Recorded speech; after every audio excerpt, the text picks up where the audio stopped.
Hello friends and family members, welcome to my channel Shri Vishnu రూపాయ నమ శివాయ. ఈరోజు మనం ఈ వీడియోలో ప్రభు విఘ్నేశ్వరుడు అండ్ ఆయన యొక్క భక్తుడికి ఆ ప్రభు విఘ్నేశ్వరుడు ఎలా సాయం చేశాడు ఈ వీడియోలో తెలుసుకుందాం. Let's start the video. శ్రావణ మాసం సాయంత్రం వేళ ఒక చిన్న గ్రామంలో చిన్న చిన్న గదుల మధ్య పిల్లలు కిలకిల రావాలు వినిపిస్తున్నాయి. ఆ గ్రామంలో ఉండే ఒక తెలివైన బాలుడి పేరు రఘు చాలా చురుకైన విద్యార్థి. చదువులో మొదటి ర్యాంకు, పోటీలో బహుమతులు, ఉపాధ్యాయుల ప్రశంసలు అన్నీ అతనికి సాధారణమే.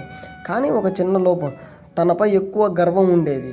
తానే చాలా తెలివైనవాడని చాలా గర్విస్తూ ఉండేవాడు. ఒకరోజు పాఠశాలలో ధర్మం అంటే ఏమిటి అనే ఒక అంశంపై స్పీచ్ పోటీ జరిగింది. రఘు బాగా తయారయ్యాడు. వేదికపై నిలబడి గొప్పగా మాట్లాడాడు.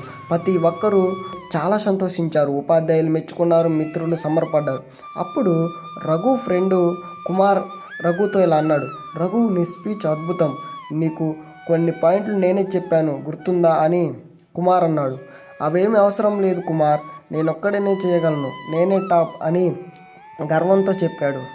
అలా అయిపోయిన తర్వాత ఇంటికి వెళుతున్న మార్గంలో రఘు ఎప్పటిలాగే ఊరి చివరి ఉన్న గణేశుని విగ్రహం దగ్గర ఆగాడు.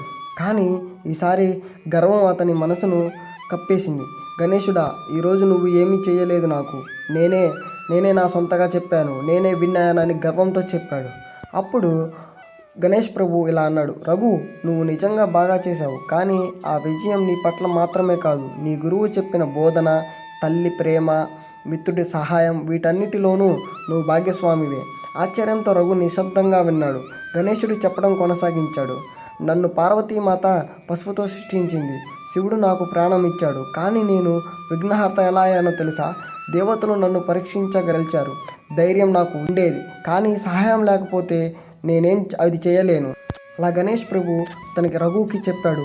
ఆ మాటలన్నీ రఘు మనసులో లోతుగా పాతుకుపోయాయి. రఘు తర్వాతి రోజు స్కూలుకు వెళ్ళి తన మిత్రులతో ఇలా అన్నాడు, మీ అందరికీ సహాయం లేకపోతే నేను గెలిచేవా కాదు. సారీ కుమార్ అని తన ఫ్రెండ్కి సారీ చెప్పాడు. నా గర్వాన్ని మర్చిపోతున్నా. మళ్ళీ గణేశుని దగ్గరికి వచ్చి నమస్కరించి ఇలా అన్నాడు రఘు, గణేశుడా, ఇకపై నా ప్రతి విజయం నీకు అంకితం. నన్ను చూపించినందుకు చాలా కృతజ్ఞతలు అని గణేష్ ప్రభుకి కృతజ్ఞతలు చెప్పాడు. కృతజ్ఞతల గల మనసే గర్వాన్ని గెలిచే ఆయుధం రఘు. అలాంటి మనసులో నేను శాశ్వతంగా ఉంటానని గణేష్ ప్రభువు చెప్పాడు. ఆ రోజు నుండి రఘు ఒక విజేత మాత్రమే కాదు, ఒక మంచి మనిషిగా మారాడు.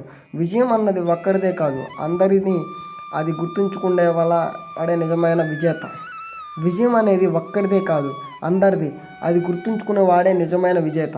Thank you for watching. Please subscribe my channel.